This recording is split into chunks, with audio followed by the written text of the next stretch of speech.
Welcome once again, dear students. Today's topic is very important. Today we are going to discuss the Anglo-Norman age, the Anglo-Norman period.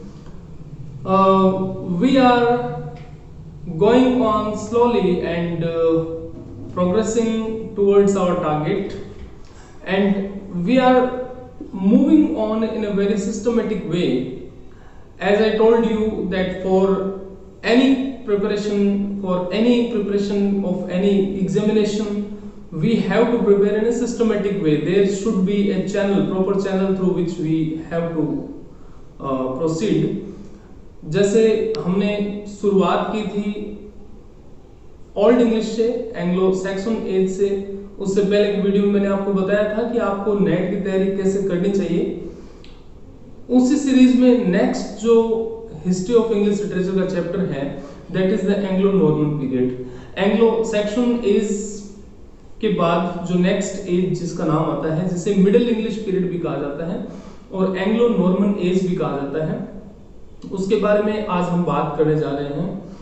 Anglo Norman as की शुरुआत जो है वो 1066 से with the conquest of William from France, the beginning of the Anglo-Norman period is supposed to start.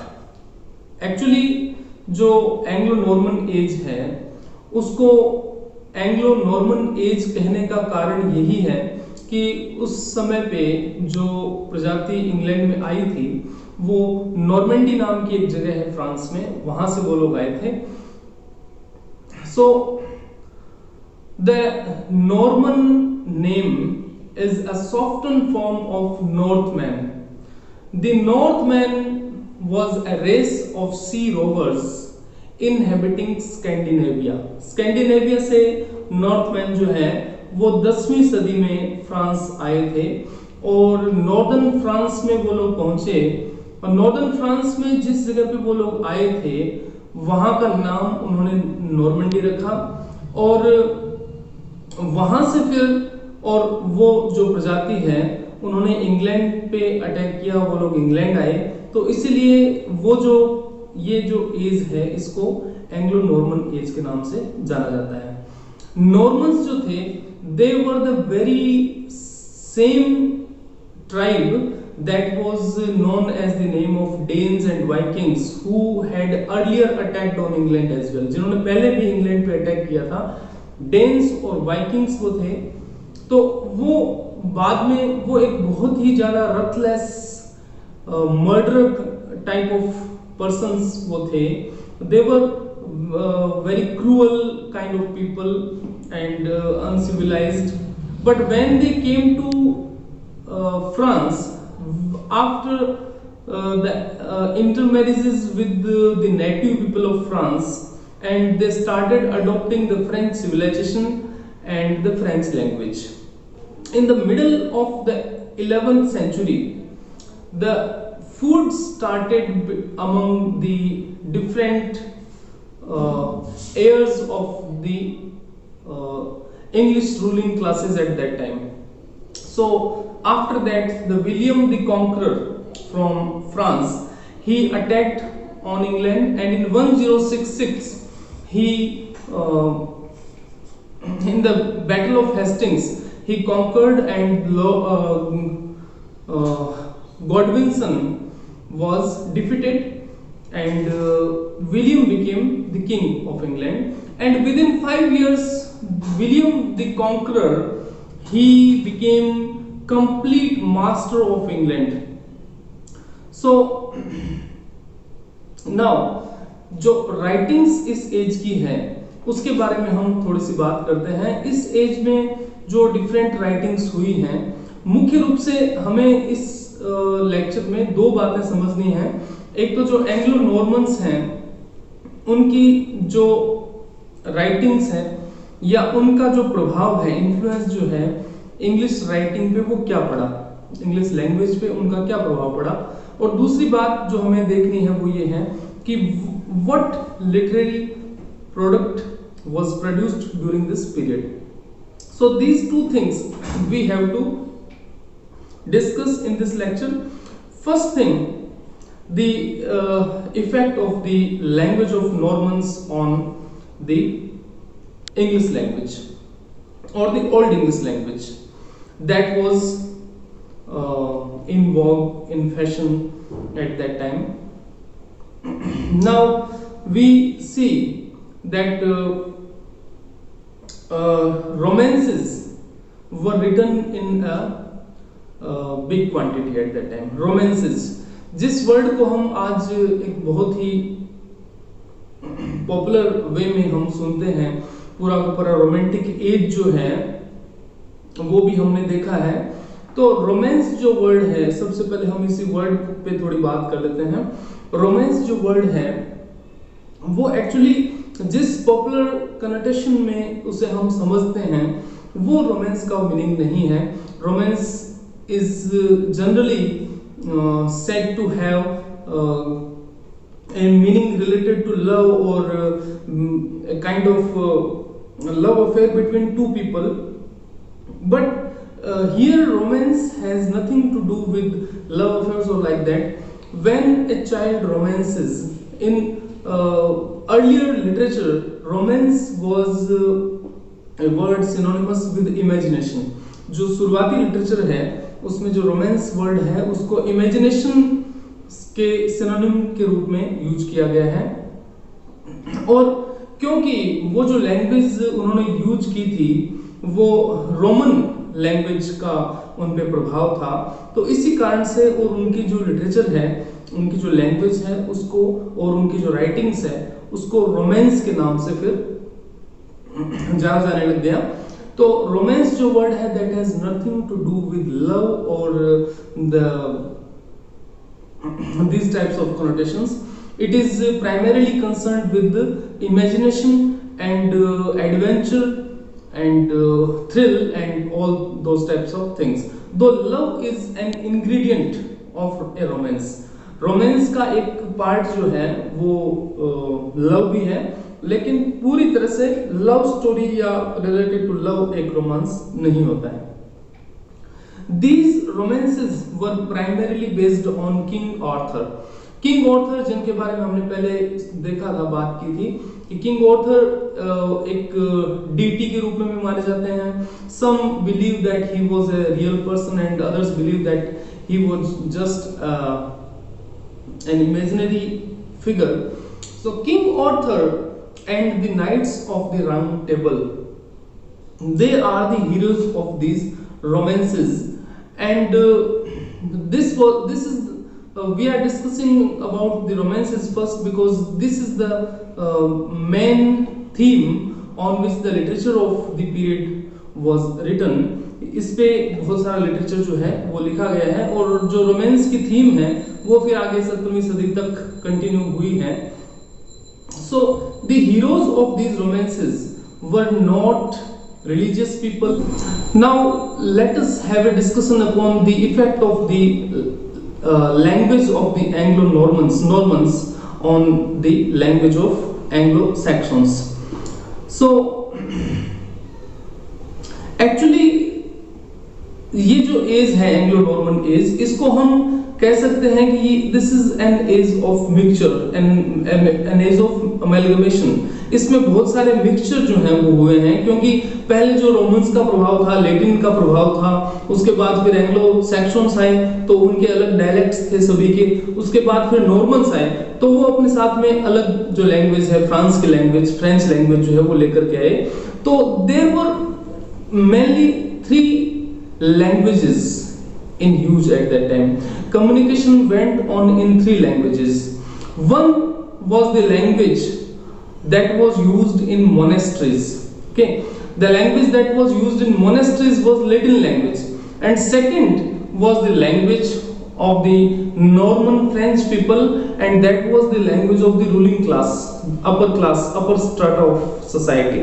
जो higher class थी, higher society थी, उसकी लैंग्वेज जो थी वो फ्रेंच लैंग्वेज थी, and this language was used at court and in official institutions. And the third language was the language of the common people who held firmly to their mother tongue. वो अपनी mother tongue पे firmly cling कर रहे थे, अभी भी उनकी जो लैंग्वेज थी वो वही थी जो पहले वो बोलते थे. However, there were a lot of changes in the due course of time. Language जो है वो नॉर्मन्स की जो है वो बदली और फ्रेंच लैंग्वेज पे इंग्लिश का इम्पैक्ट हुआ और इंग्लिश पे फ्रेंच का इम्पैक्ट हुआ. That is why we have a lot of French words now in our English vocabulary. सबसे पहली बात, जो लैंग्वेज में डिफरेंस की बात अपन कर रहे हैं, बहुत सारे फ्रेंच वर्ड्स ऐसे थे जिनका जो प्रोनाउंसिएशन है वो इंग्लिश लोगों से नहीं होता था. जो वहाँ के मूल निवासी थे, नेटिव्स थे, उनसे उनका प्रोनाउंसिएशन नहीं हो पाता था.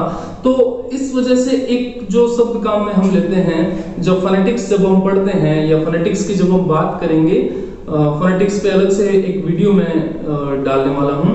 तो फोनेटिक्स में एक चीज हम पढ़ते हैं, डिप्थोंग्स जिसे हम कहते हैं, ग्लाइड्स जिसे हम कहते हैं.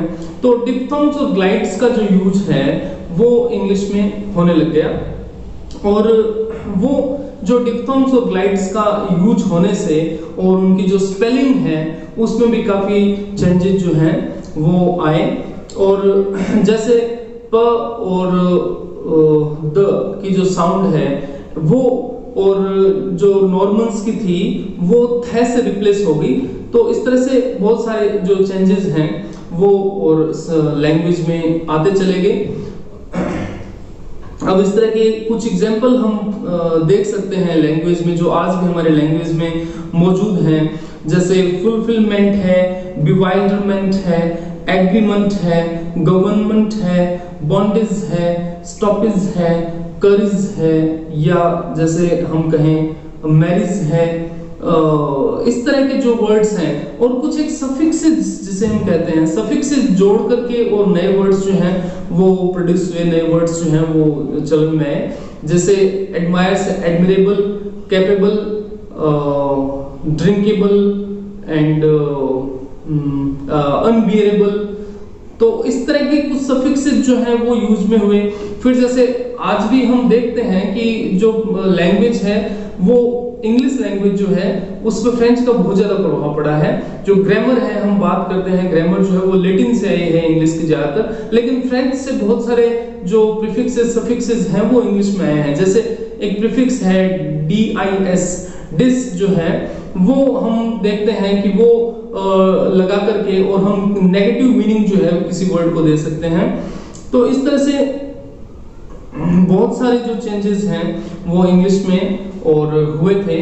और फ्रेंच और ओल्ड इंग्लिश वर्ड्स जो थे वो एक दूसरे से मिलते चले गए और कहीं कहीं पे उनमें स्ट्रगल भी था सुप्रीमेसी का कि कौन सी लैंग्वेज जो है वो सुपीरियर है. So now we have discussed something regarding the language and the changes that occurred in the language due to the French influence. Now we move on to discuss the literature that was produced in this particular age. Literature of Anglo-Norman period. First of all, I would like to tell you that in the Advocates Library at Edinburgh, there is a beautifully illuminated manuscript. And the manuscript was written about 1330, and this manuscript gives us an excellent picture of the literature of the Norman period. There is immense variety in the literature of the Anglo-Normans, and there are romances. As I told you, romances were written in large quantity, and some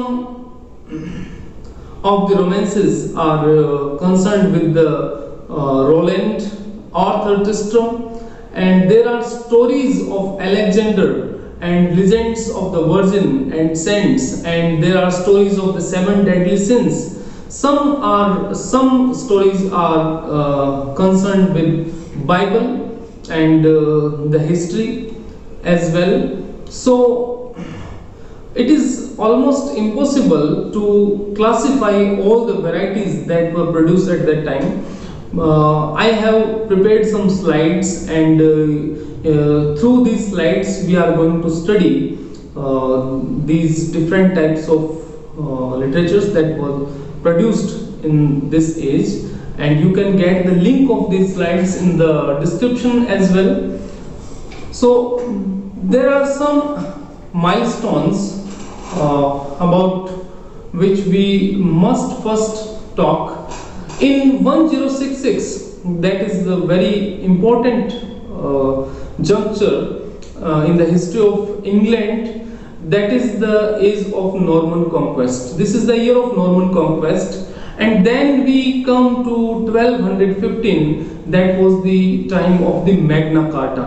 Magna carta का नाम आपने सुना होगा, जो political science के students हैं उन्होंने भी मैग्ना कार्टा का नाम डेफिनेटली सुना होगा। और मैग्ना कार्टा क्या है? मैग्ना कार्टा जो है, या साथ ही हम बात करते हैं होली क्रूसेड्स की, वो थोड़ा आगे हुए थे। मैग्ना कार्टा एक चार्टर है जिसमें the rights of the king were limited, राजा के जो अधिकार हैं उनको सीमित किया गया था, और धीरे धीरे जो पार्लियामेंट है या जो चर्च है उसके जो अधिकार हैं उनको बढ़ाया गया था। तो इस तरह से हम एक तरह से कह सकते हैं कि ह्यूमन राइट्स की या जो बात हम करते हैं, या कॉमन पीपल के जो राइट्स हैं या पार्लियामेंट के जो राइट्स हैं, उनकी शुरुआत जो है वो मैग्ना कार्टा के साथ हुई थी, और इसमें धीरे धीरे सुधार आगे के जो भी किंग्स हैं उन्होंने भी किया। अराउंड 1250 फ्रेंच लैंग्वेज जो है उसका प्रभाव धीरे धीरे कम होने लग गया, और जो इंग्लिश लैंग्वेज है वो दोबारा इंपॉर्टेंस जो है उसकी बढ़ने लगी। In 1337 to 1453 there was the 100 years war between England and France. England और फ्रांस के बीच में जो 100 इयर्स वॉर है उसकी बात हम करते हैं। 100 इयर्स वॉर का कारण क्या था? 100 इयर्स वॉर जो है उसकी शुरुआत हुई थी क्योंकि फ्रेंच का जो किंग है, फ्रेंच किंग जो है उसने सपोर्ट किया था स्कॉट्स को। तो क्योंकि स्कॉट्स जो है दे वर एनिमीज ऑफ इंग्लैंड, वो इंग्लैंड के एनिमी थे, तो इस वजह से उनके बीच में, फ्रांस और इंग्लैंड के बीच में जो एनिमिटी है वो बढ़ी, और एक तरह से 100 ईयर वॉर की जो है वो शुरुआत वहां से हुई। होली क्रूसेड्स जो हैं वो इसी समय पे लगभग शुरू हुए थे 1350 के अराउंड। होली क्रूसेड में जो एक तरह से जो इस्लाम का प्रभाव जो है वो बढ़ रहा था, उसको कम करने के लिए, या जो एक तरह से जो क्रिश्चियनिटी में जो वीकनेसेस थी उनको दूर करने के लिए, और एक तरह से धर्म सुधार आंदोलन जिसे हम कह सकते हैं, उसकी शुरुआत हुई। इन 1362 there was an important incident, and English became very prominent because there was a statute of pleading that said henceforth all proceedings in the law courts should be in English instead of French। यानी जो courts थी उनकी language French से English बना दी गई। और उसके बाद एक जो इम्पोर्टेंट इवेंट है वो है ब्लैक डेथ का। प्लेग फैली थी, और प्लेग जो है वो लगातार करीब 10 साल तक उसका प्रभाव रहा था, और जो almost half of the population है वो लगभग इसमें खत्म हो गई थी। मैग्ना कार्टा के बारे में थोड़ा सा और डीपली हमें पता होना चाहिए। मैग्ना कार्टा जो है वो एक ग्रेट चार्टर ऑफ लिबर्टीज है। On 15 June 1215, the Magna Carta was drafted by, who drafted Magna Carta? It was drafted by the Archbishop of Canterbury, and it was agreed to by King John। Archbishop of Canterbury ने इसको draft किया था और king John ने इसको adopt किया था। एक तरह से इसकी जो शुरुआत है, it was primarily to make peace between the unpopular king and a group of rebel barons। जो कुछ बैरन्स थे उन्होंने राजा के खिलाफ विद्रोह कर दिया था, तो उनके बीच में एक पीस बनाने के लिए, राजा के अधिकारों को सीमित करने के लिए, और मैग्ना कार्टा जो है उसकी शुरुआत की गई थी। It promised the protection of church rights and protection for barons from illegal imprisonment. जो राजा के अधिकार थे कि वो कभी भी किसी भी बैरन को और जेल में डाल सकते थे, इस तरह के अधिकारों को जो है वो सीमित किया गया था, लिमिट किया गया था। Now afterwards it became a part of the English political life, and it was renewed by each king who came later on. Now some other important features of this is that in this age books were very expensive because there was no printing press. Printing press का आपको पता है कि it was invented in the 15th century, 15वीं सदी में इसका आविष्कार किया गया था, और मैन्युस्क्रिप्ट जो है सिर्फ वही अवेलेबल थी, इसलिए प्रिंटिंग प्रेस नहीं होने से जो बुक्स हैं they were very एक्सपेंसिव। और एक जो बहुत इंपॉर्टेंट बात है कि लंदन में ज्यादातर राइटर्स रहते थे, तो लंदन जो है that became a kind of hub of literary activities, और लंदन का जो एक्सेंट है, जो लंदन का डायलेक्ट है, इसी वजह से उस डायलेक्ट को ज्यादा महत्व दिया गया, और उसी डायलेक्ट में फिर आगे आने वाले जो राइटर्स हैं जैसे चौसर वगैरह हैं उन्होंने लिखा है। In this way London gains prominence and it was the capital of the Normans. Normans का कैपिटल ये था। Oxford and Cambridge universities they were founded in this period. In 1167 Oxford was founded and in 1209 Cambridge was founded. Now we come to discuss about some of the writers of this age. The first important writer, Geoffrey of Monmouth. Geoffrey of Monmouth, he has written a history of England. Regum Britanniae is the name of the history. It is noteworthy not only as a literature but as a source book from which many later writers drew inspiration and material as well. Geoffrey was a Welsh monk. वो एक monk थे, एक साधु थे. He collected some of the legends and added something from his imagination, and with the help of his imagination he produced the history of England. तो ये जो history of England उन्होंने लिखी है, हिस्ट्री ऑफ इंग्लैंड, उसमें जो imagination का use उन्होंने बहुत ज्यादा किया है, और कुछ जो पॉपुलर लीजेंड्स थे उनके द्वारा उन्होंने इस हिस्ट्री को लिखा है। तो इतना उसको ऑथेंटिक नहीं माना जाता है उनकी हिस्ट्री को, लेकिन फिर भी ये एक बहुत ही इंपॉर्टेंट लिटरेरी आउटपुट है। तो एक विशेष बात कि शेक्सपियर ने अपनी किंग लियर जो लिखी है, मैलोरी ने मॉर्ट डी आर्थर जो लिखा है, और टेनिसन ने अपने इडल्स ऑफ द किंग्स जो लिखे हैं, वो इसी बुक पे बेस्ड थे। जॉफ्री ने जो हिस्ट्री लिखी थी उसको फ्रेंच में बाद में ट्रांसलेट किया गया था। गेमर के द्वारा एक राइटर हैं Gaimer, जिन्होंने 1150 में इसको फ्रेंच में ट्रांसलेट किया, और वेस WACE एक राइटर हैं जिन्होंने 1155 में इसको ट्रांसलेट किया था। तो he made Excalibur very popular. एक Excalibur that was the legendary sword of King Arthur, जिसके बारे में ये भी कहा जाता है कि उसमें मैजिकल पावर्स थे, उस Excalibur sword को उन्होंने पॉपुलराइज किया है। Now the next writer is Robert Manning of Brunn. He has written English Chronicle and Gilberton Monk. He was part of the canon as well, and Handling Sin, that was the first confessional manual in English language. यानी सबसे ज्यादा जिन्होंने अपने बारे में लिखा है, या जिन्होंने हम कह सकते हैं कि ऑटोबायोग्राफिकल जो सबसे ज्यादा है वो रॉबर्ट मैनिंग है। तो उन्होंने अपने बारे में बहुत ज्यादा इसमें लिखा है, और उसके अलावा मैनिंग्स क्रॉनिकल नाम से जो बुक है उसमें उन्होंने इंग्लैंड की स्टोरी को वर्स में, पोएट्री में लिखा है, और कुछ टेक्स्ट का उन्होंने ट्रांसलेशन भी किया है। So this is the thing that we must know regarding Manning. Now the next writer of consideration is Lehman, and his writing is brute. The word brute comes from Brutus, and it was written in around 1200. It is one of the most important of the English rhyming chronicles, and it was written in doggerel verse.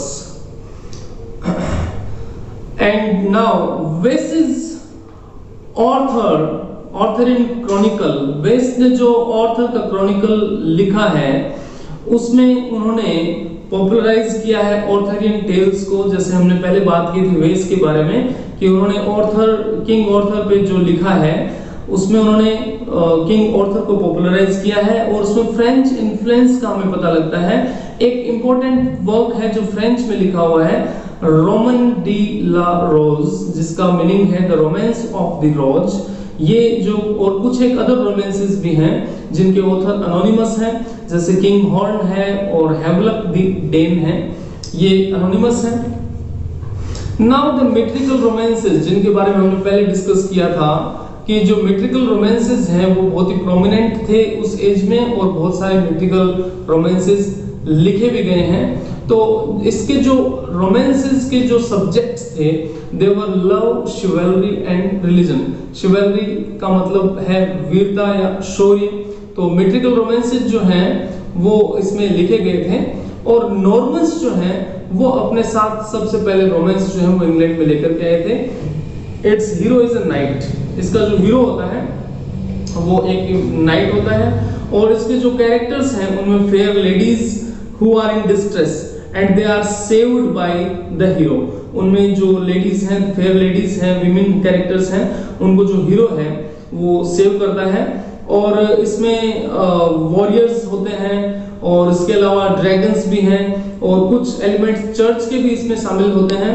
और इसमें special emphasis जो है वो religion और शिवैलरी पे है, यानी धर्म और वीरता या शौर्य पे इसमें विशेष जो फोकस जो है वो किया जाता है।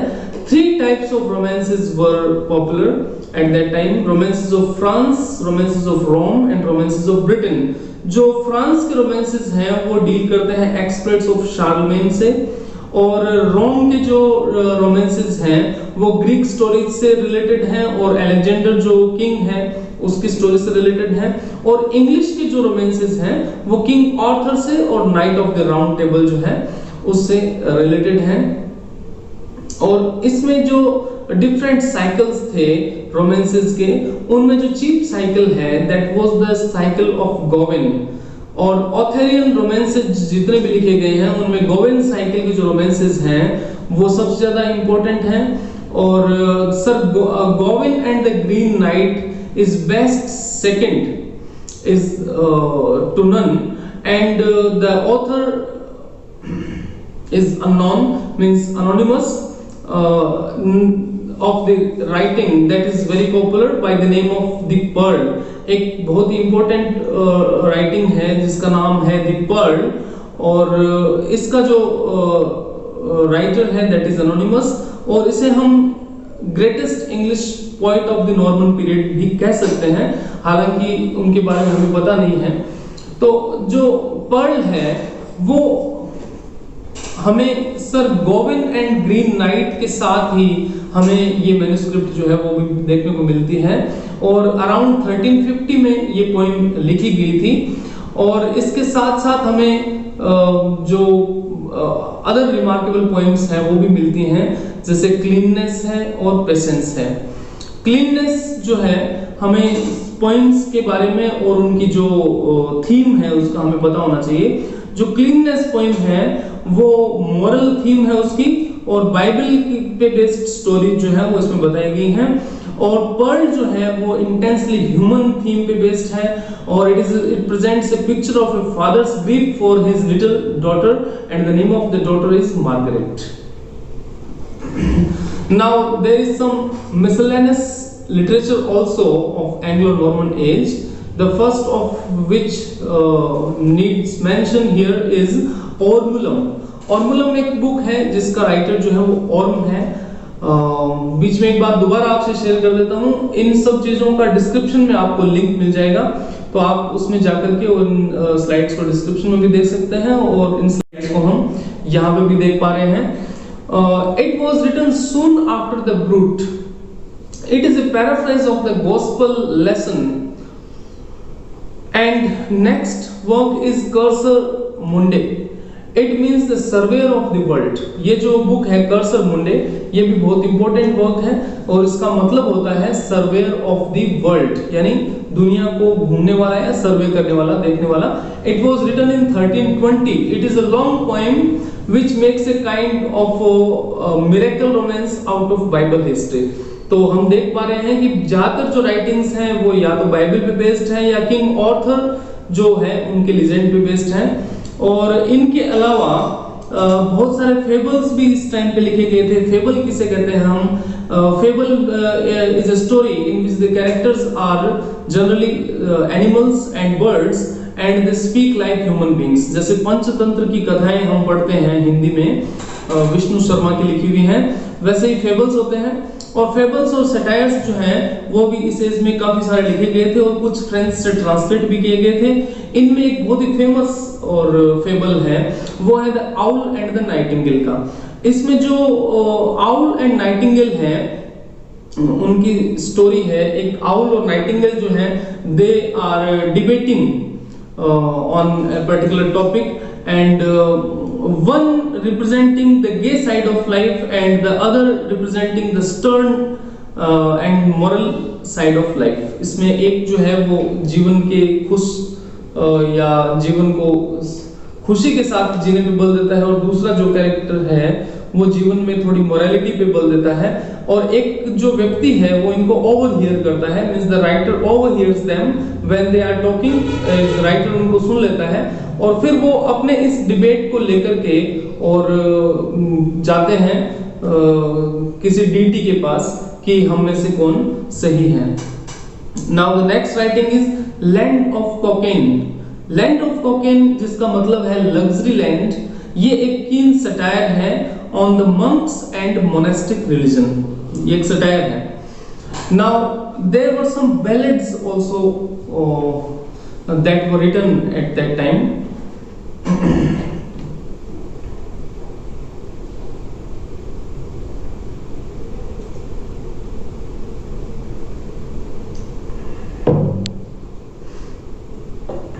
ओके, बैलेड हम जानते हैं, बैलेड एक लिटरेरी फॉर्म है जो एक लॉन्ग पोइम होती है और उसमें बेलेयर से ये वर्ड आया है। बेलेयर नाम की एक डिवाइस है जिसमें एक किसी एक लव पे या किसी इंपॉर्टेंट थीम पे, वॉर जैसे है युद्ध की थीम पे, उस पे एक लॉन्ग पोइम लिखी जाती है, उसे बैलेड कहते हैं। तो बैलेड जो है वो भी लिखा गया था और बहुत सारे जो बैलेड्स हैं वो फ्रेंच से कॉपी भी किए गए थे। ये फ्रेंच वर्ड ये एक्चुअली बैलेड से आता है।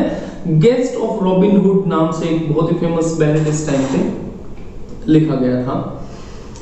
सम लिरिक्स जिन्हें हम कह सकते हैं छोटी पॉइंट्स जो हैं, लिरिकल पॉइंट्स जो है वो भी उस टाइम पे लिखी गई थी और far more political than the ballads, even than the romances are the little lyrics of the period।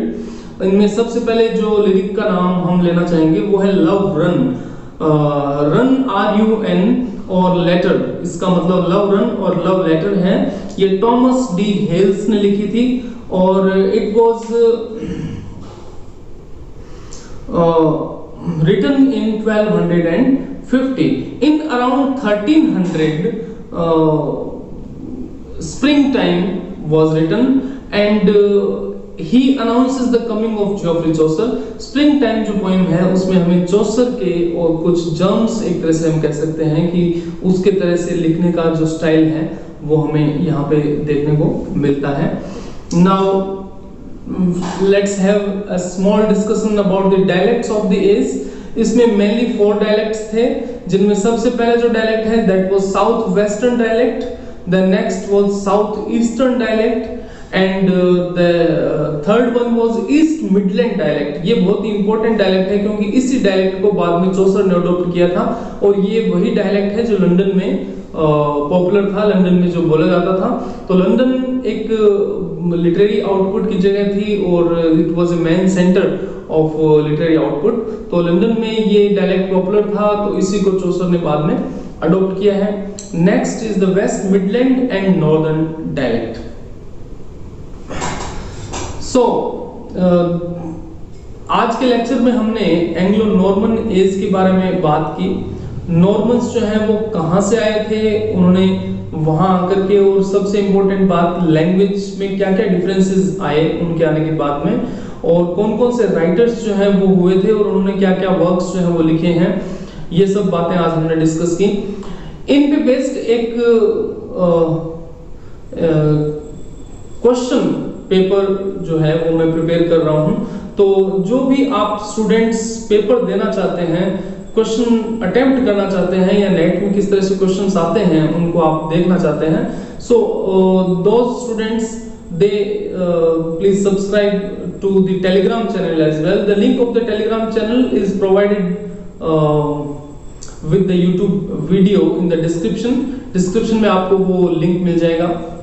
And मेरी कोशिश ये है कि आप लोगों को जो स्टूडेंट्स हैं उनको वॉल्यूमिनस बुक्स में जो चीजें बहुत डिटेल में दी हुई हैं वो आपको मैं शॉर्ट में समझा सकूं, और जो महत्वपूर्ण बातें हैं वो आप तक मैं पहुंचा सकूं। अगर आपको लगता है कि मैं ये काम अच्छा कर रहा हूं तो आप चैनल को शेयर कीजिए और सब्सक्राइब कीजिए। और कंपटीशन में पार्टिसिपेट करने के लिए आप चैनल में दिए हुए लिंक में जाकर के और टेलीग्राम चैनल को जरूर ज्वाइन कीजिए। Thank you.